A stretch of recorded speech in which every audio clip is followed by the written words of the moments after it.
ایک بزرگ نے تقوی کو خوبصورت نوجوان کی شکل میں دیکھا تو اس کو پوچھا تو کون ہے؟ تو کہا میں تقوی ہوں۔ پوچھا کہاں رہتا ہے؟ تو کہنے لگا ہر غمگین اور رونے والے دل میں رہتا ہوں۔ ہر غمگین اور رونے والے دل میں رہتا ہوں۔ تو تقوی تو غمگین اور رونے والے کے دلوں میں رہتا ہے۔ اللہ کی یاد میں رونے والے، پیارے حبیب صلی اللہ علیہ وسلم یاد میں رونے والوں کے دلوں میں تقوی رہا کرتا ہے۔ ہم ان تمام چیزوں سے دور، تمہیں یہ عرض کر رہا تھا کہ ان کو تقوی ملا، بزرگوں کو پرہیزگاری ملی بزرگوں کو۔ تو یہ ساری چیزیں جو بزرگوں کو نصیب ہوئی یہ اللہ کی عطا تھی۔ ان کو جو رونا نصیب ہوا، آنسوؤں کے سمندر بہتے تھے، اللہ کی بارگاہ سے نصیب ہوتا ہے، اللہ کی عطا ہے۔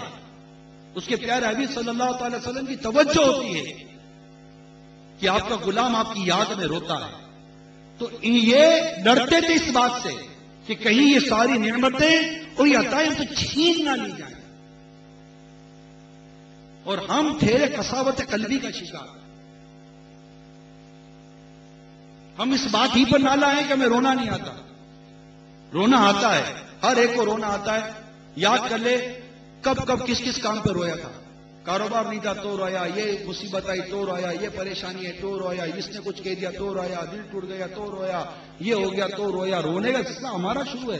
رونا نہیں آتا تو اللہ اور اس کے رسول کی یاد میں، خوف خدا سے، خوف آخرت سے، ایمان کی سلامتی یا ایمان کی بربادی کے حوالے سے، ان تمام چیزوں کو سوچ کر رونا نہیں آتا۔ یہ سب ماحول کی خرابی، ہم جس ماحول میں رہتے ہیں، جس ماحول میں اٹھتے ہیں، جس ماحول میں بیٹھتے ہیں۔ آپ کے سامنے ابھی باہر نکلے تو کتنا دھواں ہے، کتنا دھواں ہے۔ آدمی کپڑے بچا کر کتنے بچائے گا؟ کپڑے کالے ہو ہی جائیں گے نا۔ اور سفید کپڑے پہن کر جائیں، لوگ سفید کپڑے پہن کر اوپر دیکھتے ہو گے موٹر سائیکل والے جیکٹ پہنتے ہیں، آپ نے دیکھا موٹر سائیکل والے گرمی میں بھی جیکٹ پہنتے ہیں۔ کیوں پہنتے ہیں بھائی؟ کیوں پہنا آپ نے جیکٹ؟ تاکہ میرا سفید جوڑا خراب نہ ہو جائے۔ کیوں پہنا؟ میرا سفید جوڑا خراب نہ ہو جائے۔ ارے ایمان کی حفاظت کی بھی کبھی فکر کیا ہم نے کہ یہ ماحول، یہ بے حیائی، یہ بے باکی اور اس طرح کی گناہوں کے جو چکر چل رہے ہیں، یہ جو طوفان آ رہا ہے، یہ گناہوں کا جو ہوا آ رہی ہے گناہوں کی، کہیں یہ میرے ایمان کے چراغ کو بجھا نہ دے۔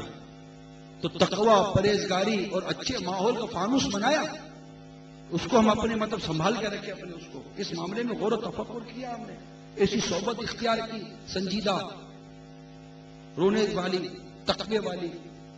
ہمیں ایسا ماحول نصیب ہو، ہم خود ایسے بن جائیں، ہمارے گھر میں ہم خود ایسے ہوں، تو سب کی یہ سب کریٹ کرتا ہے ماحول، یہ سب ماحول سے ملتا ہے، ایسے لوگوں کی صحبت میں ملتا ہے، اور ہمیں ایسے لوگوں کی صحبت میسر نہیں آتی۔ دعوت اسلامی کے مدنی ماحول میں الحمدللہ ایسا ماحول ہے، الحمدللہ ہے کہ دعوت اسلامی کے مدنی ماحول میں جب ہم نہیں تھے، ہمیں اس وقت کے زندگی کا انداز پتا ہے، اور آج ہیں تو آج کی زندگی کا انداز بھی ہم سب جانتے ہیں کہ دعوت اسلامی یہ اللہ اور اس کے رسول کی یاد میں رونے والی آنکھ عطا کر دیتی ہے۔ دعوت اسلامی آخرت کی سوچ عطا کرتی ہے، دعوت اسلامی مدنی ذہن عطا کرتی ہے، دعوت اسلامی دنیا سے بے رغبتی کا ذہن دیتی ہے، دعوت اسلامی ایک ایسا ذہن دیتی ہے جیسے ہمارے اسلاف و بزرگان کے دین کا انداز تھا کہ معاشی معاملات بھی ان کے باقی تھے اور اخروی معاملات کی تیاری پر بھی یہ گامزن تھے۔ ایسا نہیں تھا، اعتدال تھا۔ دعوت اسلامی اعتدال دے رہی ہے، افراط و تفریط سے بچاتی ہے اور بالکل بیچ کی زندگی دیتی ہے۔ یہ جتنے سارے اسلامی بھائی آپ دیکھ رہے ہیں، یہ سارے کے سارے کاروبار، نوکریاں وغیرہ کرتے ہیں، اپنے معاشی معاملات میں، لیکن ایک آج اتوار ہے، سب کچھ چھوڑ چھاڑ کر یہاں مسجد کے اندر دعوت اسلامی کے مدنی کاموں کو کرنے کے لیے، آگے بڑھانے کے لیے جمع ہو کر بیٹھے ہیں۔ تو دعوت اسلامی کے ماحول کی برکت ہے، تو ایسا ماحول اختیار کرنا چاہیے۔ الحمدللہ عز و جل دعوت اسلامی ہمیں وقتاً جیسے تربیت اجتماع میں ملا اپنی تربیت کے لیے، اسی طرح ہفتہ وار اجتماع ملتا ہے ہمیں اپنی تربیت کے لیے، مدرسۃ المدینہ بالیگان ہے، یہ سب تربیت اگر ہمارا یہ مدری ذہن بنے نا، میرے جتنے اسلام بھائی یہاں بیٹھے ہیں سن رہے ہیں، جو ہمارا مدری ذہن بنے گا، ہمارا مقصد کیا ہے؟ ہمارا مدنی مقصد کیا ہے؟ لوگوں کی اصلاح کی کوشش کرنی ہے، یہ مدنی مقصد ہماری قلب کی گہرائی میں اور ہماری روح میں سما جائے۔ پھر دیکھیے کیسے مدرسۃ المدینہ بالغان کی ترقی، درس و بیان اور یہ سب کی ترقی ہوتی ہے. پھر دیکھیے کہ ایک بار پھر جو ہمارا صحرائے مدینہ کا اجتماع آ رہا ہے، پھر ایک بار یہ اجتماع کامیابی اور کامرانی کی منزلوں کو چھوئے گا. اس کے لیے ہمارے اندر ایک امت کی خیر خواہی کا جذبہ ہونا چاہیے. میرا شیخ طریقت امیر سنت فرماتے ہیں اصلاح امت کا جذبہ یہ اللہ کی عطا ہوتی ہے. اصلاح امت کا جذبہ یہ سب کرواتا ہے. اصلاح امت کا جذبہ گھر چھڑواتا ہے. اصلاح امت کا جذبہ کاروبار چھڑواتا ہے. اصلاح امت کا جذبہ نیند اچاٹ کر دیتا ہے. اصلاح امت کا جذبہ بے قرار اور بے کلی عطا کرتا ہے. اصلاح امت کا جذبہ، اصلاح امت، اصلاح امت، اصلاح امت. اس امت کی ذبح حالی کو دیکھ کر کرنا، اس امت کی ذبح حالی کو دیکھ کر تڑپنا، مچلنا، اور اس بات کی سوچ و تفکر پیدا کرنا کہ آخر یہ بے نمازیوں کو نمازی ہم نے بنانا ہے، یہ شرابیوں کو شراب ہم نے چھڑوانی ہے، یہ جواریوں کو جوا سے ہم نے بچانا ہے، مسجدوں کو ہم نے آباد کرنا ہے. ان تمام چیزوں کو عملی جامہ پہنانے کے لیے ہمیں دن رات مدنی کام کرنا پڑے گا. دن رات مدنی کام کرنا پڑے گا. اور بالخصوص سنتوں پر اجتماع جو 3 دن کا صحرائے مدینہ باب المدینہ ٹول پلازا کے پاس ہو رہا ہے، وہ آپ کے لیے بھرپور تیاری کرنی پڑے گی. دیکھیے بات صرف اپنی مسجد ہی کی نہیں ہے، بات صرف اپنی مسجد ہی کی نہیں ہے. وہاں 5 نمازیں پڑھتے، 3 نمازیں پڑھتے، 4 نمازیں پڑھتے. آپ میں سے کئی اسلامی بھائی 5-5, 6-6, 12-12 اسلامی بھائی ایک مسجد کے اندر نماز پڑھتے ہیں. ان کی اتنی ترکیب کی فکر نہیں ہوتی، بن جاتی ہے الحمدللہ عز و جل.